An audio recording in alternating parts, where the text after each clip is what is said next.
Siapa yang di sini sudah menonton Squid Game Season 2? Gimana? Bagus nggak? 게임에 돌아온 걸 환영하네. Nah, buat yang udah nonton, siap-siap dibikin kaget karena gua bakal jabarin semuanya mengenai detail tersembunyi yang mungkin lo lewatkan di Squid Game Season kedua. Tapi buat yang belum nonton, santai aja boy. Video ini bakal bikin lo makin melek dan makin paham mengenai kejeniusan dari seorang frontman. Jadi inilah 5 kejeniusan dari seorang frontman. Permainan pertama, red light, green light. Permainan pertama ini kita tahu kalau frontman tidak kelihatan sama sekali. Tapi di balik layar dia sebenarnya mengawasi Song Ki-hoon yang emang lagi try hard untuk ngasih peringatan kepada pemain lain. Yang menarik di sini, frontman kelihatan tertarik untuk terjun langsung, mengingat dia pengen tahu strategi yang dipakai Ki-hoon untuk menghentikan permainan Squid Game. Dan akhirnya secara mengejutkan, frontman muncul di ruang voting sebagai pemain nomor 001 dengan nama Yong-il. Membangun kedekatan. Di momen berikutnya saat pembagian makanan, ada adegan di mana frontman memberikan susunya kepada pemain nomor 222 dengan alasan ia tidak bisa minum susu. Sepintas ini terasa sepele, tapi sebenarnya ini adalah trik kecil dari seorang frontman.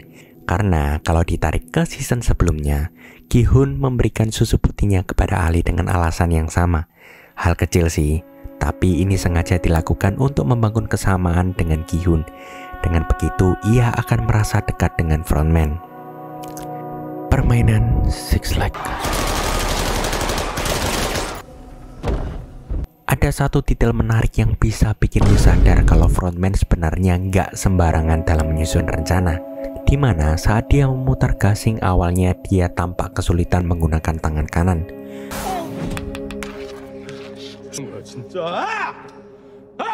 Tapi setelah ganti ke tangan kiri, dia bisa melakukannya dengan mudah. Apakah ini kebetulan? Tentu aja enggak.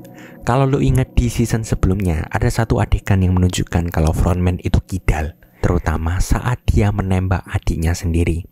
Nah, di permainan ini dia memakai kelemahan kecil itu untuk menciptakan ilusi kalau dia juga pemain biasa. Bahkan saat beberapa kali gagal, dia juga menyalahkan dirinya sendiri.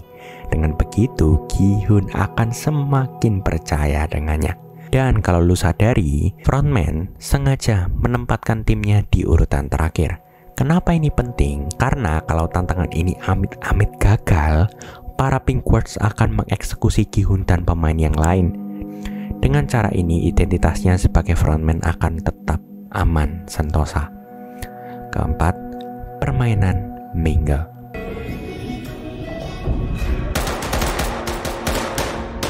Menurut gua, ada satu momen yang bener-bener aneh. Dimana ada momen dimana frontman gagal masuk ke salah satu ruangan yang hanya diperuntukkan untuk 4 pemain. Tapi anehnya setelah itu dia tiba-tiba menghilang.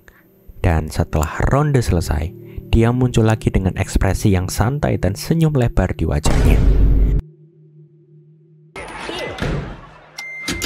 Di ronde berikutnya, dia membunuh salah satu pemain dengan alasan ingin memperebutkan ruangan tersebut. Tapi kalau kita perhatikan lebih dalam, ini bukan tindakan impulsif biasa. Ini strategi untuk memastikan Junpei tetap hidup.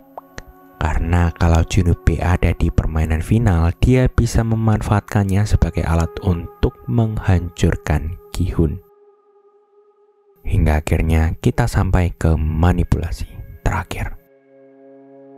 계단 위쪽에 이 게임을 그놈들은 총이 있어요. Setelah Ki-hoon mengungkapkan semua strateginya untuk menghentikan Squid Game, tiba-tiba di akhir aksinya itu, frontman pura-pura tertangkap dan ditembak. Dia kembali muncul dengan identitasnya sebagai seorang frontman. Ini memunculkan satu pertanyaan besar. Ki-hoon tidak dieksekusi di akhir season 2. Apakah ini artinya frontman memiliki rencana untuk Ki-hoon? Atau mungkin ya, Gi-hun akan menjadi the next frontman? Who knows? Gimana menurut kalian? Saya pengen tahu pendapat kalian semua. Tulis di kolom komentar.